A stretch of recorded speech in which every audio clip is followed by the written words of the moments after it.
बिस्मिल्लाहिर्रहमानिर्रहीम। Islamic library में आप सबको खुश आमदीद कहती हूँ। वीडियो देखने के लिए मेरे चैनल को सब्सक्राइब कर लें और बेल आइकॉन को क्लिक कर दें ताकि आने वाली वीडियोस का नोटिफिकेशन आपको वक्त पर मिलता रहे। अल्लाह ताला ने हज़रत यूसुफ अलैहिस्सलाम को तवील आजमाइशों के बाद तख्ते मिस्र से नवाजा, जबकि आपके हासिद भाई कहत साली का शिकार होकर आपके पास गल्ले के हसूल के लिए आते हैं। सूरह यूसुफ में हज़रत यूसुफ अलैहिस्सलाम के भाइयों के गल्ला लेने के लिए मिस्र में आने का जिक्र है। उस वक्त कहत के साल शुरू हो चुके थे और तमाम इलाके कहत से मुतासिर थे। उस वक्त मिस्र पर हज़रत यूसुफ अलैहिस्सलाम की हुकूमत थी। चुनाचे जब वो लोग आपकी खिदमत में हाजिर हुए तो आपने उन्हें पहचान लिया, लेकिन उन्होंने आपको ना पहचाना क्योंकि वो ये सोच भी नहीं सकते थे कि आप हज़रत यूसुफ अलैहिस्सलाम इस मकाम और मर्तबे पर फाइज हो सकते हैं। इसलिए आपने उन्हें पहचान लिया, लेकिन वो आपको ना पहचान सके। इरशाद रब्बानी है। और जब उन्हें उनका सामान मुहैया फरमा दिया गया, यानी हस्बे मामूल हर शख्स को एक ऊँट के बोझ के मुताबिक गल्ला दे दिया, तो कहा तुम मेरे पास अपने उस भाई को भी लाना जो तुम्हारे बाप से है। आपने उनसे उनके हालात पूछ लिए थे और पूछा कि वो कितने अफराद हैं। उन्होंने कहा हम 12 भाई थे, एक गुम हो गया और उसका सगा भाई हमारे बाप के पास है। आपने फरमाया अगले साल आओगे तो उसे भी साथ लेते आना। क्या तुम नहीं देखते कि मैं पूरा नाप कर देता हूँ और मैं बेहतरीन मेज़बानी करने वालों में से हूँ, यानी मैंने तुम्हारी मेज़बानी बेहतरीन तरीके से की है। आपने ये बातें उन्हें तरगीब देने के लिए फरमाई ताकि वो उस भाई को लेकर आएँ। फिर उन्हें धमकी भी दी और फरमाया बस अगर तुम मेरे पास उसे लेकर ना आए तो मेरी तरफ से तुम्हें कोई गल्ला नहीं मिलेगा, बल्कि तुम मेरे करीब भी ना भटकना, यानी फिर मैं तुम्हें गल्ला नहीं दूंगा और तुम्हारी मेहमानी बिल्कुल नहीं करूंगा, यानी पहली बात के बरक्स मामला होगा। इस तरह आपने तरगीब व तरहीब के ज़रिए से पूरी कोशिश की कि वो लोग बनियामीन को भी साथ लेकर आएँ ताकि आप अपने भाई से मुलाकात के इश्तियाक की तस्कीन कर सकें। उन्होंने कहा अच्छा, हम उसके बाप को उसकी बाबत तरगीब देंगे और पूरी कोशिश करेंगे, यानी हम उसे लाने के लिए हर मुमकिन कोशिश करेंगे और हम ज़रूर उसे साथ ला कर रहेंगे। फिर आपने अपने नौकरों को हुक्म दिया कि वो लोग गल्ला ख़रीदने के लिए जो कुछ लाए हैं वो उनकी लाइल्मी में उनके सामान में रख दिया जाए, ताकि जब लौट कर अपने अहल व अयाल में जाएं और पूंजियों को पहचान लें तो बहुत मुमकिन है कि ये फिर लौट कर आएँ।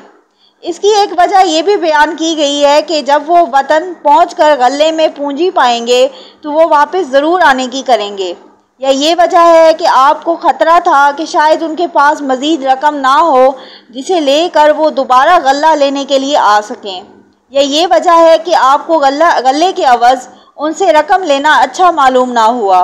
भाइयों ने हस्बे वादा बनियामीन को साथ ले जाने की दरख्वास्त की तो हज़रत याकूब अलैहिस्सलाम ने सख्ती से रद्द कर दी। फिर बेटों की मिन्नत समाजत और पुख्ता वादों के बाद साथ भेज दिया। इस तरह बनियामीन अपने सगे भाई हज़रत यूसुफ अलैहिस्सलाम के पास पहुंच जाते हैं। सूरह यूसुफ में अल्लाह ताला ने बयान फरमाया है कि जब वो लोग अपने वालिद के पास वापस पहुँचे तब क्या वाक़यात पेश आए। उन्होंने कहा हमसे गल्ले का माप रोक लिया गया है, यानी अगर आपने हमारे भाई को हमारे साथ ना भेजा तो उस साल के बाद गल्ला नहीं मिलेगा, लेकिन अगर आप उसे हमारे साथ भेज देंगे तो हमें गल्ला मिल जाएगा। जब उन्होंने अपना सामान खोला तो उन्होंने अपना सरमाया मौजूद पाया जो उनकी जानिब लुटा दिया गया था। कहने लगे अब्बा जान हमें और क्या चाहिए, अब तो हमें अपना सरमाया भी वापस मिल चुका है। हज़रत याकूब अलैहिस्सलाम अपने बेटे बनियामीन को अपने पास रखने की शदीद ख्वाहिश रखते थे, क्योंकि उसमें उन्हें यूसुफ की खुशबू महसूस होती थी। उन्हें ये इत्मीनान होता था कि यूसुफ की गैर मौजूदगी में उनका भाई मौजूद है। इसलिए उन्होंने फरमाया मैं तो इसे हरगिज़ तुम्हारे साथ ना भेजूँगा जब तक कि तुम अल्लाह को बीच में रख कर मुझे कौलो करार ना दो कि तुम उसे मेरे पास वापस लाओगे, सिवाय एक सूरत के कि तुम सब मगलूब हो जाओ, यानी ऐसी सूरत हाल पैदा हो जाए कि बनियामीन को बाहिफाजत वापस लाना तुम्हारे बस से बाहर हो जाए, तब तुम बेकसूर होगे। जब उन्होंने पक्का कौलो करार दे दिया तो उन्होंने कहा हम जो कुछ कहते हैं अल्लाह उस पर निगहबान है। हज़रत याकूब अलैहिस्सलाम ने बहुत पुख्ता वादे लिए और अपने बेटे के बारे में ज़्यादा से ज़्यादा एहतियात का मुजाहरा फरमाया, लेकिन तकदीर के आगे तदबीर नहीं चलती।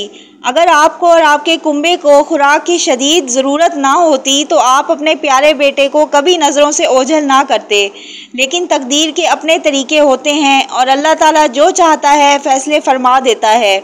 वही कामिल हिकमत वाला, मुकम्मल इल्म वाला है। फिर आपने उन्हें हुक्म दिया कि शहर में एक दरवाजे से दाखिल ना हों, बल्कि अलग अलग दरवाज़ों से दाखिल हों। बाज़ हज़रात का कौल है कि आपने उन्हें हुक्म इसलिए दिया था कि उन्हें नज़र ना लग जाए, क्योंकि वो सब बहुत खूबसूरत और खुश शक्ल थे। बाज़ हज़रात फरमाते हैं कि मकसद ये था कि अलग अलग दाखिल होने से शायद किसी को यूसुफ का सुराग मिल जाए। पहला कौल ज़्यादा सही मालूम होता है, इसलिए फरमाया, मैं अल्लाह की तरफ से आने वाली किसी चीज़ को तुमसे टाल नहीं सकता। उसके बाद अल्लाह ताला ने फरमाया, जब वो उन्हीं रास्तों दरवाज़ों से गए जिनका हुक्म उनके वालिद ने उन्हें दिया था, कुछ ना था कि अल्लाह ने जो बात मुकर्रर कर दी है वो उससे उन्हें ज़रा भी बचा लें। मगर याकूब के दिल में एक ख्याल पैदा हुआ जिसे उन्होंने पूरा करा लिया। बिलाशुबा वो हमारे सिखलाए हुए इल्म के आलिम थे, लेकिन अक्सर लोग नहीं जानते। हज़रत यूसुफ अलैहिस्सलाम बिला वजह अपने भाई को अपने पास रख नहीं सकते थे, लिहाजा उन्होंने भाई को रोकने की एक तदबीर की।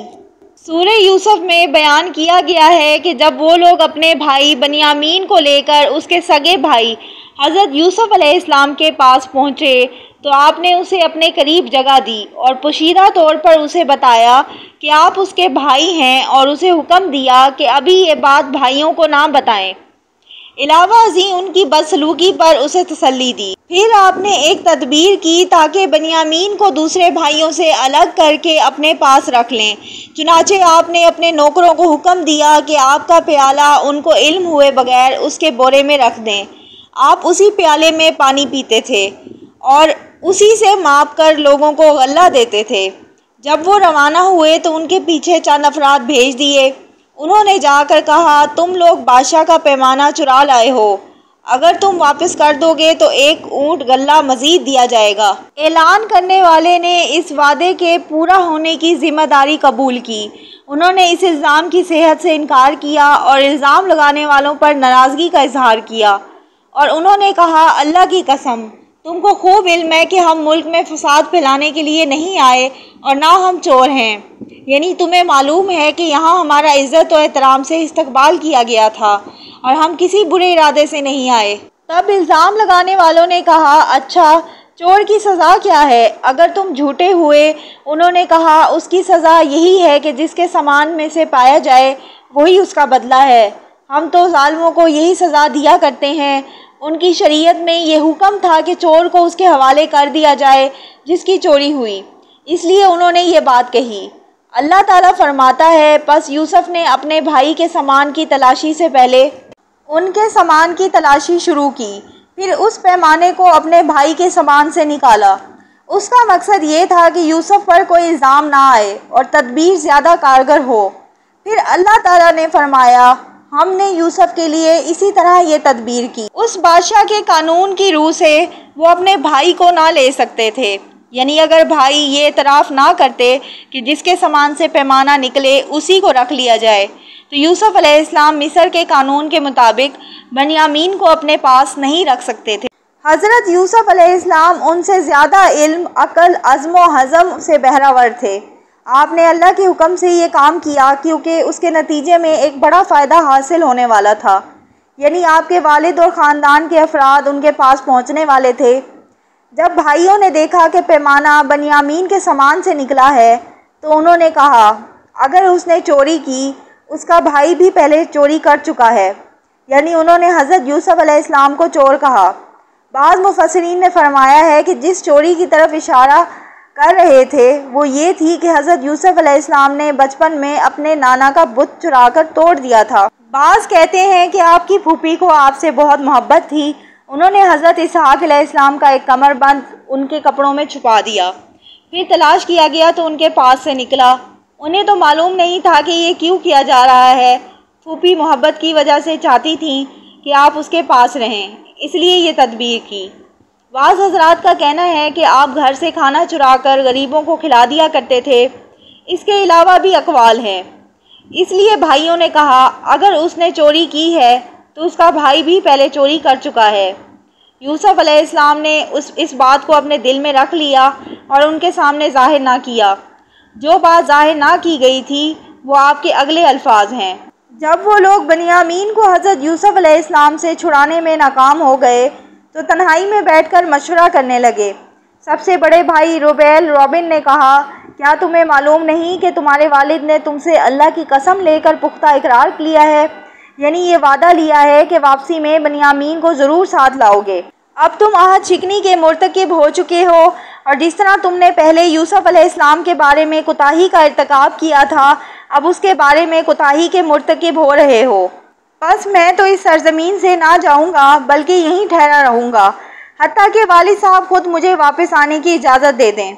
या अल्लाह ताला मेरे इस मामले का फ़ैसला कर दे कि मैं किस तरह अपने भाई को अपने वालिद के पास ले जा सकूं। वही बेहतरीन फ़ैसला करने वाला है। तुम सब अपने वालिद की खिदमत में वापस जाओ और कहो कि अब्बा जी, आपके साहबजादे ने चोरी की, यानी उन्हें वो बात बताओ जो ज़ाहिरी तौर पर तुम्हारे मुशाहिदे में आई है। आप इस शहर के लोगों से दरियाफ़्त फरमा लें जहाँ हम थे और उस काफ़िले से भी पूछ लें जिसके साथ हम आए हैं। यानी हमने आपको भाई से चोरी की गलती सरजद होने की जो खबर सुनाई है वो मिस्र में मशहूर हो चुकी है। वो उन काफ़िले वालों को भी मालूम है जो उस वक्त वहाँ मौजूद थे और यकीनन हम बिल्कुल सच्चे हैं। ये थी मेरी आज की वीडियो। अगर आपको वीडियो अच्छी लगती है तो मेरे चैनल को सब्सक्राइब करें, लाइक करें और शेयर करें। अल्लाह हाफिज़।